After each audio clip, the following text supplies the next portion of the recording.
হোয়াটসঅ্যাপে যখন একটি মেসেজ আসে, আপনি মেসেজটি পড়তে পারবেন, সিন করতে পারবেন, কিন্তু মেসেজটি যে পাঠিয়েছে সে বুঝতে পারবে না যে মেসেজটা আপনি পড়ছেন বা সিন করছেন।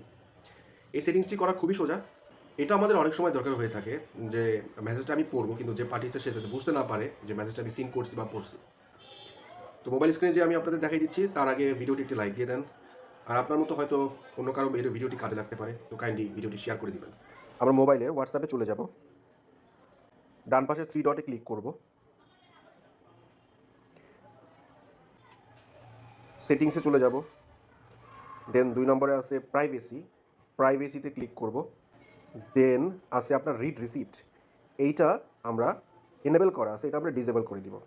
এটা যখন ডিসেবল করে দিব, এরপর থেকে আপনাকে যে মেসেজ করুক আপনি সিন করতে পারবেন, পড়তে পারবেন, কিন্তু সে বুঝতে পারবে না যে আপনি মেসেজটি পড়ছেন বা সিন করছেন। জাস্ট এতটুকুই সেটিংসটি। এটা করে ফেললে আপনি আপনার অনেক কাজে এটা ব্যবহার করতে পারবেন। ধন্যবাদ।